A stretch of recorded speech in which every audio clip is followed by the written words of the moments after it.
A lot of times a client will say, hey, just send that over to me and I'll read it on my phone while I'm at baseball practice. So you send them over the offer that is a 17 to 23 page offer. I can't tell you how many times I've heard, oh, well, I didn't read all of that.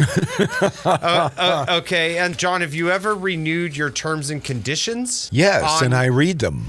Okay, you're rare. So like I at when least Apple, spin through them. You spin through them. Yes.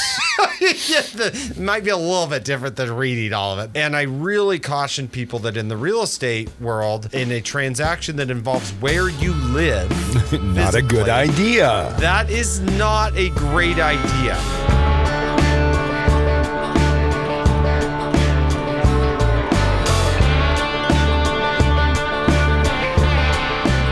Good morning. This is Lance Kenmore with the Kenmore team, and I'd like to welcome you to this week's edition of the Tri-Cities Real Estate Update. As always, you can contact me, Lance Kenmore, anytime direct on my cell phone at 509-727-8977 or visit us on the web at kenmoreteam.com.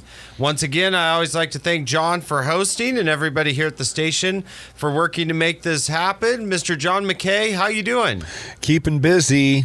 Yeah. Busy? Well, I'm going to argue with you a little bit because I'm moving. Oh, like my okay. personal residence. When you're in real estate, you do dumb things like you rent houses while you build different projects, and then the one you're renting, the owner wants you to sell it. And so, yes, so I'm personally moving. Okay. So tell me you're busy again. Okay. Well, we're transitioning from high school to club softball. Oh, so. yes. I don't want to... I'm not trying to poke the bear, McKay. Oh, no. Yours is more important because you got to label all the boxes. Kitchen, dining room, bathroom. No. That's not what I'm talking about, John. Okay. I don't want to poke the bear, but did you run into my alma mater maybe at Districts? Oh, yeah, my daughter. But you know what's cool is my daughter hit a 3-run jack. Okay, so that's amazing. She got up there and she sent one over the center field fence. Ball probably went about. It had a stewardess on it. And the funny thing is the pitcher for Richland was on our club team last year, and they're very good friends. That's incredible. But that didn't stop Harley from taking her yard. Well, congrats to Richland, headed to state. So. Yeah, and Hanford went to Kamaikan and Chiawana. Yeah, so there you go. It's those go Braves. Those that know out there know the softball world. So, but this is a real estate show. Yes. But it is also a Tri-City show. So I still bleed green and gold occasionally. And I graduated from there, but we're Kamaikan people now. You were converted. I'm sorry, McKay. Yeah, well, that's where the wife went to. And we still get along well enough to do a radio show. So. Yep. Well, awesome. Well, that, as you could tell, we've both been extremely busy, but that's the fun part about Tri-Cities in this time of year is there's a lot going on, and if we can get the wind to die down a little bit, I'll even be happier. And I didn't have to water this week. Yay! There were some crazy thunderstorms through here. I know. So, yeah, we got that taken care of. Well, John, we've had some feedback on our national celebrity stories, and in fact, I'm going to try to put an end to our bathroom, issue that we've been talking about with all these. So I just tried to find the most over-the-top bathroom I could possibly find. Okay. And so we do have a palatial Italian villa in Calabasas, California, that's on the market. It's 16,000 square feet, which is crazy. And it took almost 6 years to build. Now, just like we've been talking about, 7 bedrooms, but of course that has to come with 10 bathrooms. Ooh. And then a 2-bedroom, 2-bathroom guest house on top of everything else. But the master bath in this property has its own basically enclave for the tub, which just is all glass windows around. I'd hate to think what the blinds cost for that thing. And then also a fireplace built into the primary bathroom as well. So you've got a fireplace, you've got crazy windows, crazy tubs, heated floors. I mean, this is the bathroom to finally end all bathrooms with our stories that we've been doing. And it's all yours for just under 20 million, 19.99. Wow. So if you've ever thought you needed 16,000 square feet to go after there, that's what you have. Well, we always like to take the celebrity real estate story and then kind of relate that also with a local story affecting real estate. We've talked a lot on the show about the National Association of Realtors settlement that's coming down the pipeline, how documents have changed and how you have to sign agreements before looking at houses nowadays. Well, one of the big things that the community was waiting on was to see where the Department of Justice landed with the settlement. Okay. Well, they came out this week and released their first comment on the subject, and it was really interesting. They are involved in another lawsuit, and the comments came out through arguments in that lawsuit. And the big sticking point, and it's been a big sticking point with agents, is part of the settlement takes out the amount that the seller is offering to buyer agents from the MLS. Department of Justice is going a step further, and they're saying they don't want a discussion of it anywhere. Like, because there's been a lot of talk, like, will agents then put that on their personal website if it's not in the MLS? Will they put it somewhere else? I would say that what we're going to see happening in the future, and this is why you now have agreements with your buyer agent, is they're pushing for no discussion of that compensation for the agent representing the buyer. So we're keeping a close eye on that. It'll be interesting to see how this materializes the next 2 or 3 months as we get closer to enacting some of those. But that was new information out of the Department of Justice with real estate. Well, John, today's topic, we're going to have a little bit of fun with. Well, I think we're going to have a little bit of fun. It's a fun topic for me. And I think it's very, very relevant in today's real estate world. And so I kind of titled the show today, Things That You Can't Change Later in a Contract. And what I mean by this is a lot of times a buyer and seller will sign a contract, and then you'll get maybe 2 weeks into the contract, and the other party will do something. Okay. And the affected party will say, "Oh, well, why is that happening?" Or "Why did they do that?" And somehow this will come to light, and you're like, "Well, because that's the agreement that's in the contract." Yeah. Like, they're doing this per the agreement. And I can't tell you how many times I've heard, "Oh, well, I didn't read all of that." Okay. And so I just want to remind people, because I think society-wise, we've gotten into a situation where, let's say, John, have you ever renewed your terms and conditions? Yes, and I read them. Okay, you're rare. You are rare. This is why you're hosting a radio show like this. So, like, I at when least Apple, spin through them. You spin through them. Yes. It might be a little bit different than reading all of it, but sometimes there's stuff buried in there. Well, I think what's happened is culturally, a lot of people get used to, like, scroll to the bottom, hit accept or read and agree to the terms and conditions. And I really caution people that in the real estate world, that in a transaction that involves where you live, not a good idea. That is not a great idea. And sometimes I think technology has hurt us in this spot, because I'll tell you what was probably pretty normal 10 years ago is I would get a contract, or I would put a contract together for a buyer, and we would receive that contract, and I would call the seller and say, "Hey, we've got a contract on your house. Let's meet at the office and go over that contract." And so they would come into the office, and page by page, paragraph by paragraph, we would go through that contract. And a lot of things would get explained as you were, what does this mean? What does that blank mean? What's going to happen in this scenario? Well, what happens in today's day and age, as everybody's busier, and we also have amazing technology that can be very helpful in many cases, but a lot of times a client will say, hey, just send that over to me and I'll read it on my phone while I'm at baseball practice with my son, or I'm in your case, John, watching softball. Yeah. Just send it over to me and I'll read it on my phone. So you send them over the offer that is a 17 to 23 page offer, which has a great summary on page 1 of price and closing date. And you call the client a couple hours later. What did you think of the offer? What questions do you have? Looks great. Let's sign it. Send it to me for signatures. They've likely, in that scenario, only read page 1, if I'm guessing. Maybe if I'm lucky.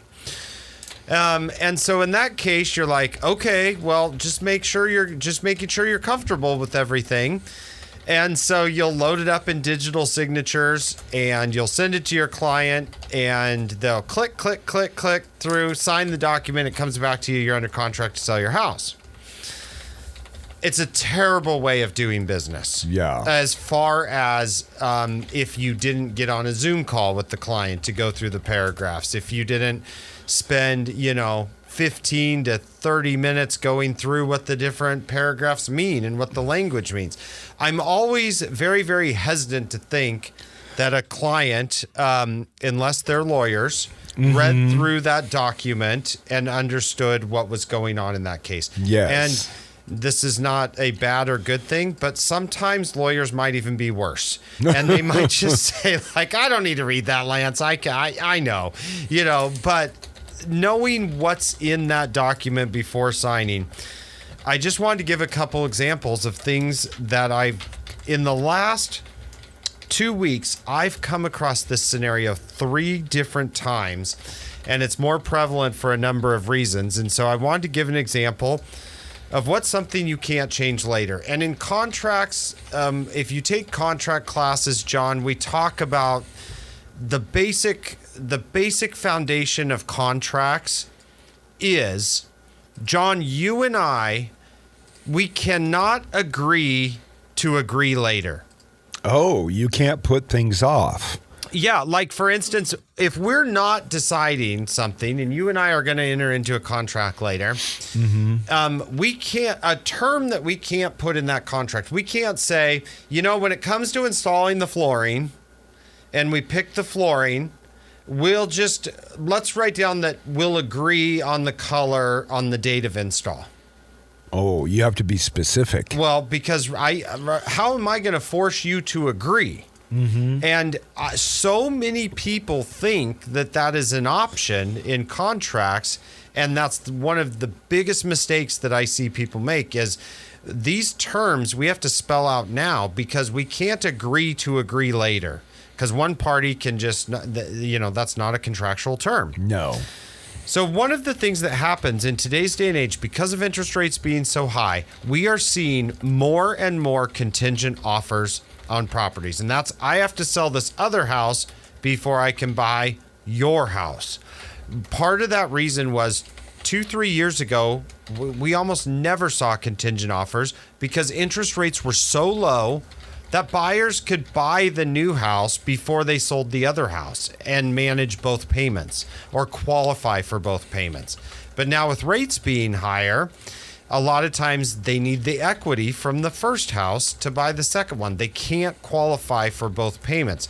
So we get a lot of contingent offers, and contingent offers have some weird language in the addendum to the purchase and sale agreement.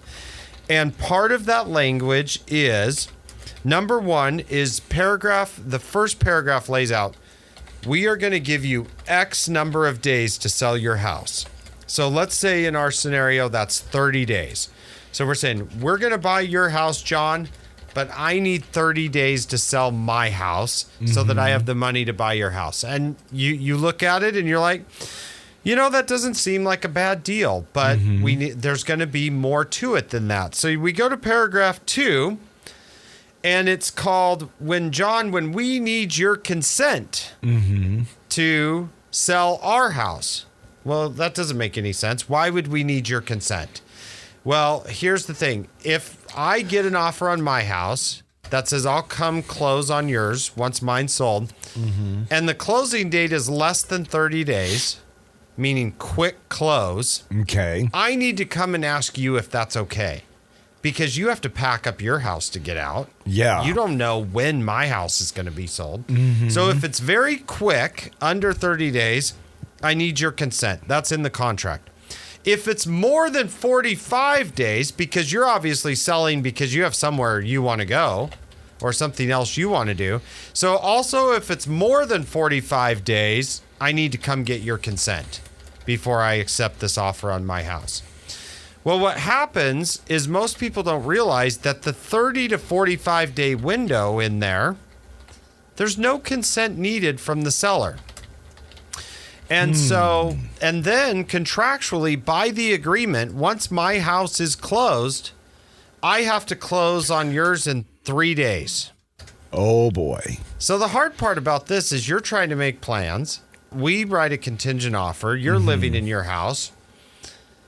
You don't know when my house is going to sell. Yeah. You don't know. You gave me 30 days, but is it going to sell in a week? Or is it going to sell at the end of the third week that you gave me? And then when my offer, no one knows what my offer is going to say of when it's going to close because we haven't gotten it yet. So the problem you have is you don't know when you're moving. Wow. So here's a scenario. Like, let's just look at the So date. you're in moving box limbo. Yeah, let's look at and where are you going? You know, so do you have to get a rental? Hopefully you have some flexibility, maybe a family member you're staying with or something. Yeah. But here's a great scenario for this situation is, let's say in the next week, and this is relevant to real estate here locally right now, that you get a contingent offer on a house that you have for sale. And you say, gosh, this is great. Let's do it. You accept that contingent offer. You guys get your house sold and you sell it in the first 3 days. You price it aggressively. You really want the new house. You get it sold in 3 days. It has a 31 day, not 30, 31 day close. So very fast, but still now it's in the window. No permission needed. You accept that offer to sell your house. You deliver that. We deliver that to you and we say, gosh, super excited for the 4th of July weekend. We're going to be closing in 32 days. Thanks a lot, John. And you look at us, you say, well, I'm camping that week. Ooh. I'm gone all week. And we can't move then. And we're like, well, I know you say you can't, but I already accepted this other offer on my house. I can't change that offer. Yeah. I have a contract with those people. And you're like, well, I can't get out. And I have to look at you at that scenario and say, then why did you give me permission? Why did you give me those terms? Why did you agree to that? So I'm really sorry about your camping trip. It looks like you're going to cancel and move out of your house. Yeah. Or you're going to be in violation of the contract. I would find that 90% of sellers, and I'm going to come back and say a little bit for my industry, this might be an agent problem. 90% of sellers in that situation, when they accept that contingent offer, I don't think they know that's what they're agreeing to. And so you really have to look at, like, what happens if this term comes into play? What happens if that term comes into play? And, you know, there is also, I was talking with some agents in the office, and there's a little bit of common courtesy here as well that comes into play, where before you take pen to paper and sign that offer, you know, even though it's in that window, you might want to call the other party and say, we're thinking about accepting this offer. We don't really need your permission, but how is this strategically, is this going to work for you? Or do I need to push it a day or two so we don't run into a problem? And I would say that happens 65, 70% of the time. But the problem is the other 30% of the time, you might be in multiple offers and you don't have that luxury to get that permission. You don't have that time to call the other agent and figure that out because you are playing 2 or 3 offers against each other and you really want the new house you're trying to get. And so you're just trying to get that thing under contract to fulfill your terms. So it's a big deal. And I always tell people, much like you said, you can't agree to agree later. You also can't agree to change the contract later. Mm-hmm. Where people will say, well, let's just sign it, get it under contract and get it going. And then, we'll be flexible later. When we write contracts and we put very specific terms in there, a lot of times, number one, I don't think people are paying enough attention to some of the things they're signing, which then in turn, I have to say, I also don't think some agents are taking enough time to explain what's in the contract to their clients. Because we're in that culture of scroll, additional terms and conditions, check the box, let me into the app. Well, if you use that same methodology in buying a house, scroll, check the box, let me into my house, that is not going to work the same way as it does the app on your iPhone. No. There's going to be bigger problems that you realize along the way, and it can get you into some trouble. So the next thing that I just wanted to get out there that I see people just signing, and this has become recently an issue, is this year, as you go to look at houses and see houses in the Tri-Cities, I've had a number of calls in the last month from people that said, hey, I really want to go see, like I just did that pick 3. Hey, Lance, I really want to go see that new listing you have on Dayton. Can you show it to me? At which point I say, yes, nice to meet you, ask you a couple questions. Are you working with an agent? Well, we've seen a couple houses, but we're not working with anybody. We haven't picked our agent. Radar red flag number 1 goes up for Lance. Next follow-up question is, did you sign anything with that agent? Well, I think I signed something, but it was just something I had to sign to see the houses. Once again, scroll, check the box, don't really know. Okay, well, that is probably called a buyer brokerage services agreement. When you signed that and looked at that one house or 2 houses with that agent that you're now telling me you don't like, did you check the box exclusive or non-exclusive? Well, I have no idea what that means. So I can't even tell you if I checked the box or not. I don't know. It was filled out for me. Worst case scenario. Okay, well, technically, I'm probably now not going to be able to show you this house because you could have an exclusive relationship with that other agent. If it's non-exclusive, I can, or somebody on my team can. But if it's exclusive, you're now in a contract with that agent that you didn't know you were, and I can't be your agent in that case. Or if I am, you're going to end up potentially having liability to pay somebody twice. Ooh. And so that is starting to happen more than we expected. Like, we knew this was going to happen.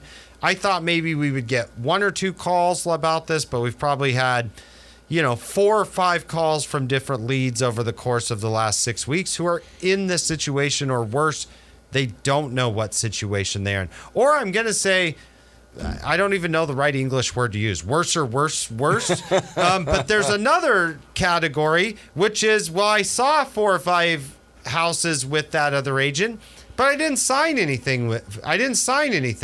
So now I'm like, well, don't use them because they were violating agency law. Ooh. Like, for me, that's even worse. If now you tell me you've gone and seen a lot of houses with an agent and you didn't sign anything, that's another topic for, it's not even for my radio show. That's probably going to be a topic you end up seeing with the Department of Licensing. Yeah. Because there was something that wasn't done correctly there. So know what you're signing. You are going to have to sign something to see those houses. But I tell people, if you love the agent and you have great rapport with them and you show them, there's nothing wrong with signing an exclusive.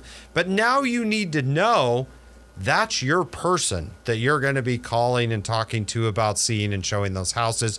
You need to stick with those contractual terms or come to a different agreement with that person. Yeah. But now as a third party, we can't do anything to help you in that situation. That's between you and your agent in that situation. So that's the second thing that I said is difficult to change later. And it's really difficult if you don't know what you need to change. So be careful with that for sure. Next item, and we're going to run out. I always run out of time with these topics because they're so timely and there's a lot of nuances to them. But the other thing that you have to be careful about, and the next item to really look at, is when you're dealing with home inspections. Our contracts have changed to give huge penalties to buyers that inadvertently tell a seller something about their house that the seller didn't want to know. So what I mean by that is our forms were redone by the state of Washington that basically said, last year, that basically says you can have a home inspection on the house if you elect to have a home inspection on the house. Number one, that doesn't mean that the seller is necessarily going to agree with everything that home inspector says. We don't know who you're hiring. We don't know that person's credentials. And so if they make an assertion about the house and it's not correct, and if the seller then would have to prove that it wasn't correct, this could put an undue burden on the seller. So the state said, buyer, do your home inspection. But in case this deal doesn't work out, don't deliver a copy to the seller. Okay. Because there's things in there that you might have had your inspector check or you might have had them look at that aren't relevant to the seller and that they wouldn't necessarily need to disclose. And so we don't want to force that burden of disclosure on them just because you used that inspector. So they went a step further and said, if you deliver that report to the seller and the seller has asked you not to, you waive your inspection before you get any opportunity to ask for anything. Ooh. So buyers really have to be careful about that situation. Another thing that I find that comes up sometimes is sellers might have decided not to receive that report, but then when they find out there's an issue with their house, then all of a sudden they really, really want it because certain sellers are like, I don't want anything to be wrong with my house. I want to fix it. And so you might run into that situation to where now the seller's like coming back and saying, hey, give me that report so I can fix it. And their agent is saying, well, I can't because unless we put that in writing, if they give us the report, they're waiving their inspection. They would never do that. Or a smart agent would never do that. I've seen agents do it on accident now. And trust me, that is a big accident if you happen to waive your buyer's inspection without your buyer knowing it. Yes. It's an expensive one as well. So it's not just an accident. It's going to cost somebody some money. I can almost guarantee it. So in that situation, just know, are you going to get the report? Do you have to sign something to get the report? And that's going to take a little bit of time to get that done. So you have to be looking out for that. So I can tell you these are 5 to 7 different very real life scenarios that we've been over in the last 2 to 3 weeks from interacting with different clients out there from the public and other firms that didn't know what they were signing. And so please, I just beg you a little bit, pay attention to some of those documents, ask questions of your professional that you're working with to make sure you're getting good advice. What's in the contract? What does this mean for us? And so, because some of these things we can't change later. I said we can't agree later. Well, also, if we've already agreed and it's happening, that's also very, very difficult to undo if one party doesn't want to undo it. So the same goes for the opposite side of the equation. Very difficult for us to undo it later if it's already happened. That ship has sailed, as they like to say. So, folks, if you have any questions about that, what's in those contracts, what it looks like, some of the things you should be looking out for as you navigate this real estate journey, go to kenmoreteam.com, shoot us a message. We would love to help with those situations. And we'll be right back here talking real estate next week. Right here on News Talk 870.